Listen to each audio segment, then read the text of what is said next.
خارجہ Bilawal Bhutto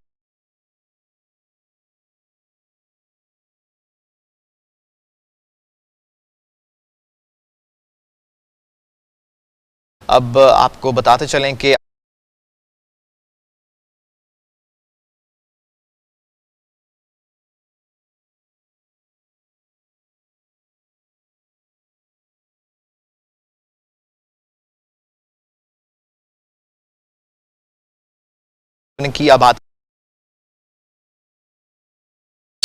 critical infrastructure wiped out and people's hopes and dreams have washed away.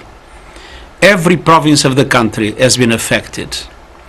In my prior position as High Commissioner for Refugees, I witnessed the enormous giving spirit of the Pakistani people, welcoming and protecting millions of Afghan refugees, and in many cases, sharing their limited resources. It breaks my heart to see these generous people suffering so much. In response to the devastation, the government of Pakistan has released funds, including immediate cash relief. But the scale of needs is rising like the floodwaters, and it requires the world's collective and prioritized attention. The United Nations is issuing a flash appeal for $160 million to support the response led by the government of Pakistan. These funds will provide 5.2 million people with food, water, sanitation, emergency education, protection, and health support. Dear friends, South Asia is one of the world's global climate crisis hotspots. People living in these hotspots are 15 times more likely to die from climate impacts. As we continue to see more and more extreme weather events around the world, it is outrageous that climate action is being put on the back burner as global emissions of greenhouse gases are still rising, putting all of us, everywhere, in growing danger. The government of Pakistan has asked for the international community's help. Let us work together to respond quickly and collaboratively to this colossal crisis. Let us all step up in solidarity and support to the people of Pakistan in their hour of need. Let's stop sleepwalking towards the destruction of our planet by climate change. Today, it is Pakistan. Tomorrow, it could be your country. Thank you. I would now like to invite the Minister for Planning, Development and Special Initiatives, Mr. Ahsan Iqbal, for his remarks. He is the chairperson of the Relief Coordination Committee established by the Prime Minister of Pakistan in the wake of the recent devastating floods. Over to you, sir. Honorable Foreign Minister, Minister of State for Foreign Affairs, Chairman NDMA, distinguished delegates, excellencies, ladies and gentlemen. I would like to thank on my own behalf and on behalf of the people of Pakistan, the international community and the development partners for the concern and support they have always extended and for their involvement in assisting Pakistan during present times of need. Ladies and gentlemen, as we all know, Pakistan is currently facing the horrors of climate change with unprecedented, devastating flash floods and hill torrents, which have washed away roads, homes, and crops and communities, leaving a trail of deadly havoc across Pakistan. The damage is of unimaginable proportions. More than 1,100 people have died since the monsoon season began in June this year. Literally 1/3 of Pakistan is underwater, which has exceeded every boundary, every norm we have seen in the past. Initial estimates suggest that more than 33 million people have been affected by the historic flooding. Heavy waters in the country have swept away bridges and roads, schools and hospitals, railway tracks, critical telecommunication infrastructure, cutting off communities. Thousands of people living in the mountainous areas have been evacuated, but authorities are still struggling to reach those who are trapped. Those who managed to escape have been crowded into one of the many makeshift camps across the country. Almost half of the country's cotton crop has been washed away and vegetable, fruit and rice fields have sustained significant damage, posing serious challenges to the food security. There is growing concern about the looming cost of building back from this disaster, as the preliminary estimates are higher than $10 billion. The government is looking forward for assistance from aid agencies, friendly countries, and international donors. Ladies and gentlemen, the Government of Pakistan's strategy for tackling the flood-affected areas is three-pronged: rescue and relief, rehabilitation, and reconstruction. The UN, due to its vast experience in emergency response, is leading the relief phase in consultation with NDMA and provincial governments. UN Humanitarian Coordinator has initiated the process of triggering a UN flash appeal, which we believe will go a long way in accelerating our effort to take care of the relief phase in shortest possible time. We are very grateful to the UN resident country coordinator who has extensively traveled through these areas and has extended full support in making this flash appeal possible in shortest time. For the rehabilitation and reconstruction phase, the World Bank is preparing to undertake a World Bank and Asian Development Bank are preparing to undertake a damage needs assessment study. This is a time-consuming exercise, and the results shall be shared with the donor community in due course of time. As said earlier, the magnitude of the crisis is increasing with the passage of time. Accordingly, the Government of Pakistan would like to seek the support from the donor community, both for the ongoing relief efforts and for the rebuilding process. Pakistan looks forward to a positive and visible response from the international community in this regard. And may I also say that Pakistan has also initiated an initiative for building a resilient infrastructure to face the challenges of climate change at UN level platform. And we do hope that international community will realize that this is, as the Secretary General said, that this is Pakistan today, it can be any other country tomorrow. We all have to join hands in order to fight the effects of climate change and make world a safer place for everyone living on this planet. Thank you very much. I thank you, sir. I now invite the UN Resident and Humanitarian Coordinator in Pakistan, Mr. Julian Harnais, to please share his views with us. Thank you. Foreign Minister, Minister of Planning, Madam Minister, Chairman NDMA, Ministers, Chief Minister, Ambassadors, friends. Like many of you, Foreign Minister, Chief Minister of Sindh, Chairman, I spent the last week in the districts of Pakistan, Baluchistan and Sindh. The scale of the catastrophe is beyond my comprehension.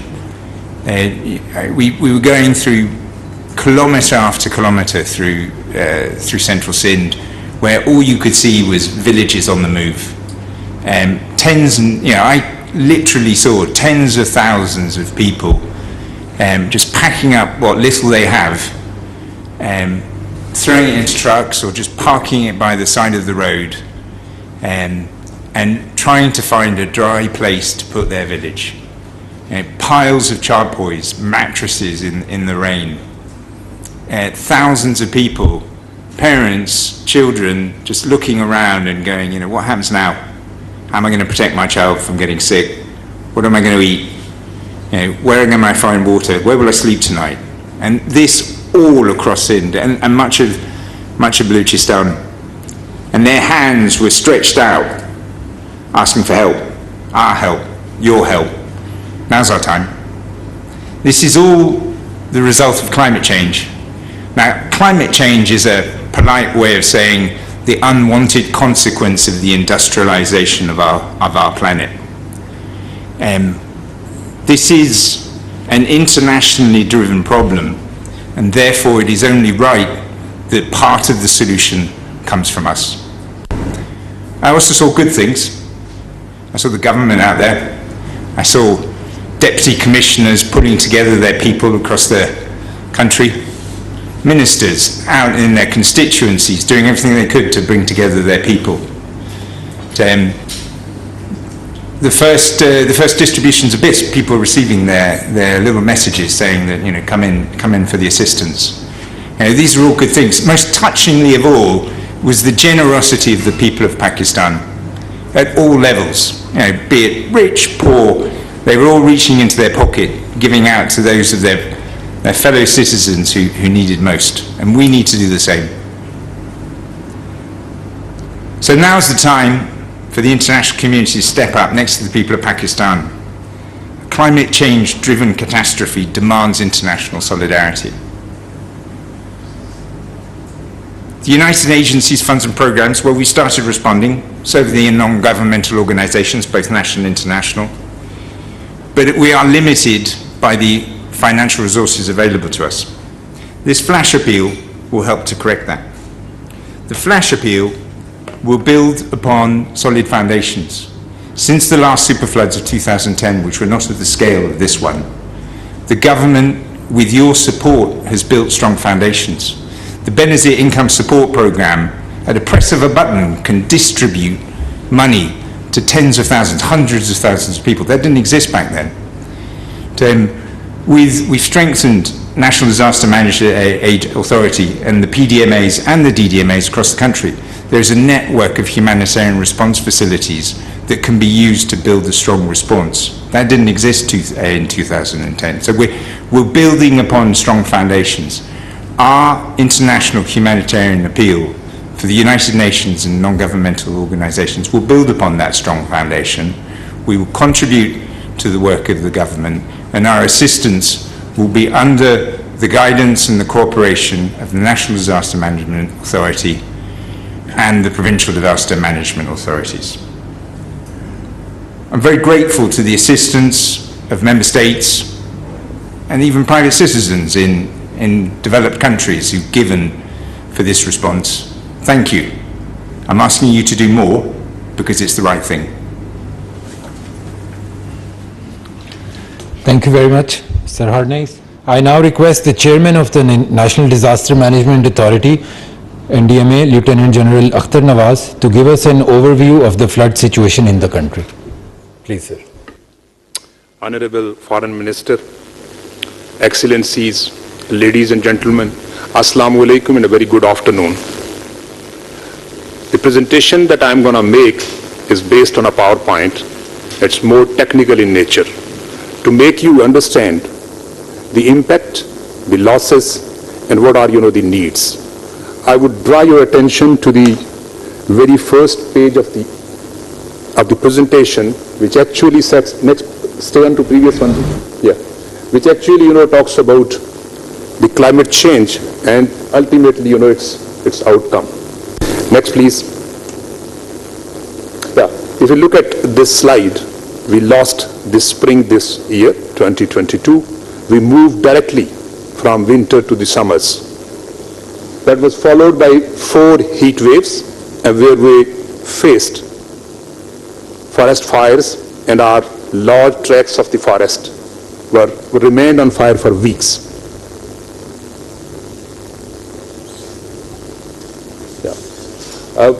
We were followed with the drought warnings, and this is exactly where the United Nations community here in Pakistan, along with NDMA and all other stakeholders, started talking about and worrying about what is going to come as an outcome of this drought. But then came, what we faced, the early and unprecedented monsoon with very horrific consequences. Next, please.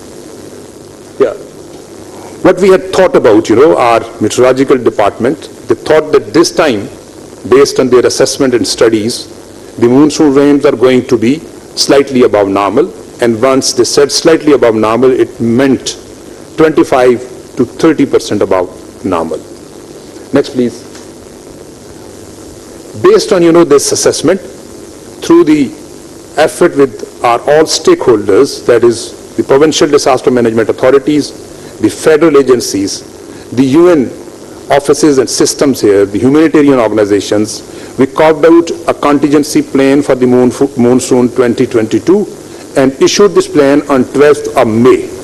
This was immediately followed by an exercise, simulation exercise, jointly conducted by United Nations and the National Disaster Management Authority, where all the stakeholders relevant to the disaster management participated overwhelmingly. Next, please. Coming on to what happened after having gone through, the estimates that we had forecasted. Contrarily, this is what we got. Overall, in Pakistan, 186% more rainfall compared to 30 years normal average. The Sindh got the highest, 466%, followed by the Balochistan. Even all other provinces and regions are also above the normal average of 30 years. Next, please. This is a very instructive slide, and I would like to explain it in a bit more detail. Our traditional monsoon areas lie in the north of the country. These are into the Azad Jammu and Kashmir, northern and central parts of Punjab, Khyber Pakhtunkhwa, eastern portions of Balochistan, and the northern parts of Sindh. This time, instead of going to the traditional areas, the monsoon actually first hit us in the first two spells into the province of Balochistan and South Khyber Pakhtunkhwa, including the two districts of Diyai Khan and Tank, followed by a massive build-up of the rain in the next three spells into Sindh, and then moving up north, the last spell towards northern part, including Azad Kashmir, KP, northern Punjab, and Gilgit-Baltistan. If you look at this slide, this explains how much the rainwater has come down from the skies directly into various areas, coupled with the flash floods, hill torrents, leading to urban flooding. This is something we had never thought of and we had never experienced, and that is where the challenge lies. Next, please. Yeah. As an outcome of all this rainfall and what we got as an outcome of the climate change, today 72 of our districts, 221 of our tehsils, and 6,597 of the union councils have been formally declared as the calamity hit by the provincial governments. And the number is likely to increase as we speak because the calamity continues. Next. I will just draw your attention to these couple of slides from the SUPACO, our satellite producing agency. If you look at the left cut, it is of 11th of August. And if you look at it over here, it is of 23rd of August. Draw the comparison how this was on 11th and how this is. This all indicates the total inundation. Next, please. If you look at the second one, this is where the river Indus moves, and this is the Larkana. The complete district has been inundated. Next. If we talk of the numbers, more than 2 million acres of the agricultural land, 33 million population, 5,127 people rescued, and the persons in the camps are near 500,000. Next, please. The brunt, the casualties in terms of the deaths as well as in terms of injuries, the figure has crossed 1,100 in case of deaths and 1,600 in case of injuries. The brunt has been borne by the vulnerable, that is the women, children, and the elderly. This is likely to increase due to massive inundation, where the houses are coming down and people are still facing the challenges to the survival and life. Next, please. If you look at this slide, this speaks of the infrastructural damages and also the loss of livestock. The most critical out of these are the bridges on our critical arteries and roads, the damages to the houses in a very, very large number, and this is unfortunately likely to increase. And also the massive loss of the livestock. Next, please. Once we speak, our two major water retaining structures, that is the Tarbela Dam and Mangla Dam. The Tarbela Dam has gone to its full capacity, whereas Mangla Dam, which used to be filled by this time, is still vacant by around 53%. And the reason is that its catchment areas, traditional monsoon areas, didn't receive the rainfall. Next, please.